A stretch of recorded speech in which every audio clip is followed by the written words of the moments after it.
Olá, eu sou a Daniela e junto com a Alice Kepp e com a Maria Meloni nós vamos apresentar sobre a máquina de Miller. Bom, falando um pouquinho sobre a visão geral do nosso trabalho, nós vamos abordar a máquina contendo sua história, objetivos, a diferença entre a máquina de Miller e a máquina de Moore. Vamos apontar também a definição formal, os usos na computação e fazer um tutorial, demonstrando como que a máquina funciona. Bom, conversando um pouquinho sobre a máquina.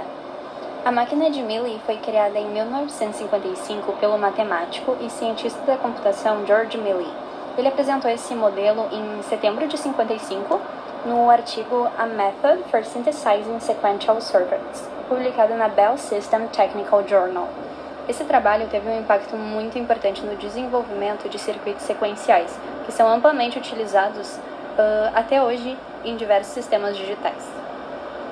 É um modelo de máquina de estados finitos, muito utilizado em sistemas digitais. A principal característica desse modelo é que a saída depende tanto do estado atual quanto da entrada atual, o que permite uma resposta mais rápida a mudanças de entrada.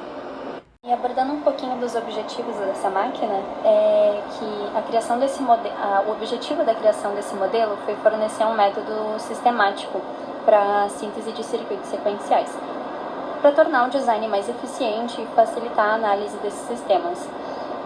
Ele é especialmente útil em automação e processamento de sinais, porque permite que os sistemas reajam mais rapidamente a mudanças de entrada.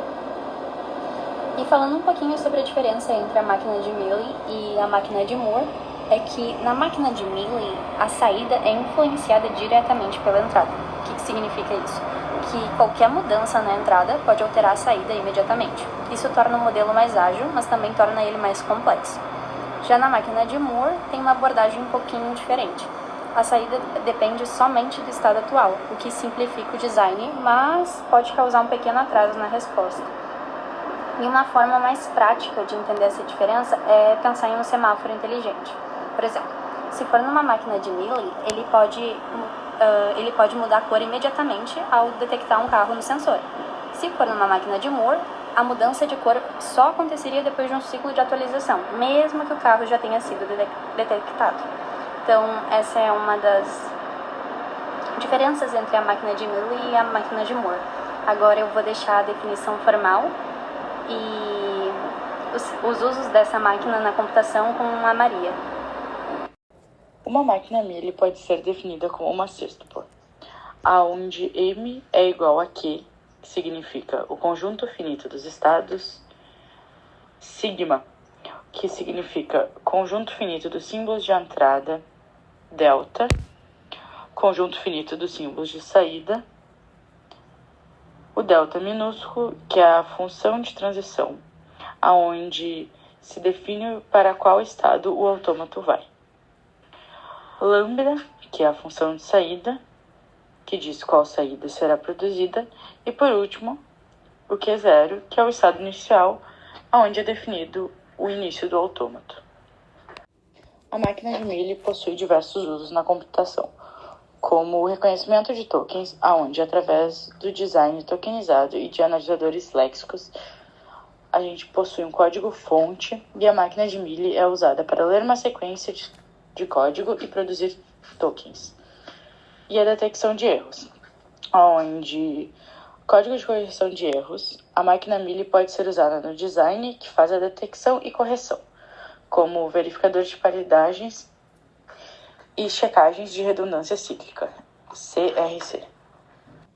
Bom, agora eu vou explicar um tutorial passo a passo de JFEP para a utilização da máquina Miller. Então, basta abrir o aplicativo JFEP e selecionar o tipo de máquina que irá trabalhar. Nesse caso, a gente utilizou a Miller Machine. Tendo aberto o aplicativo, o segundo passo, basta ir na barra de ferramentas no canto superior esquerdo, selecionando o item apontado pela seta vermelha e clica na tela com o botão esquerdo do mouse, para gerar seus resultados de máquina, como mostra na imagem abaixo. Assim, logo após, volte para a aba de ferramentas no canto superior esquerdo, selecionando o ícone apontado, se ele será capaz de gerar transições entre estados clicando no estado que desejar a transição e arrastando a seta até onde ele desejar que ele faça a transição. Caso desejar que ele faça a transição entre si mesmo, basta clicar no estado e soltar a ferramenta.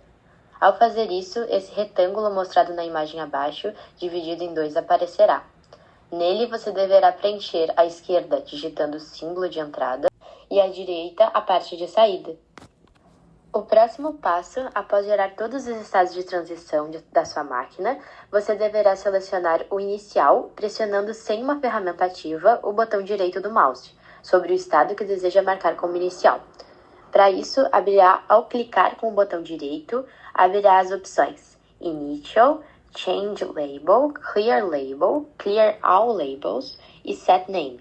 Basta clicar Initial e aquele estado será considerado como estado inicial da sua máquina. Tendo feito isso, basta seguir para cima da barra de ferramentas no canto superior esquerdo e selecionar a opção Input. Logo após, 3 opções aparecerão. Você deve clicar no Step para executar a sua máquina. Vale ressaltar que existe um atalho no seu computador que basta segurar a tecla Ctrl+R que ele irá fazer o Input Step. Tendo aberto a aba de Input, você poderá digitar a entrada que deseja que sua máquina execute, digitando ela na parte superior e clicando OK.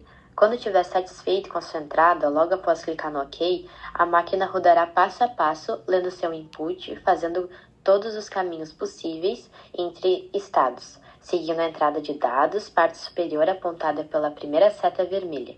Levará ao grupo de caracteres correspondentes da saída, a parte apontada pela segunda seta inferior na imagem abaixo. As nossas referências foram documentação JFlap sobre a máquina de Moore, disponível em www.jflap.org, Menezes, Paulo Fernando Blouf, Linguagens Formais e Autômatos, edição de 2005, Roger Susan H. and Finlay, Thomas W. JFlap, and Interactive Formal, Linguagens and Automata Backstage, 2006, e diferença entre as máquinas de Murley e Moore e sua história, disponível na unacademy.com. E foi isso. Gostaria de agradecer a todo mundo que viu até aqui e até uma próxima. Muito obrigada!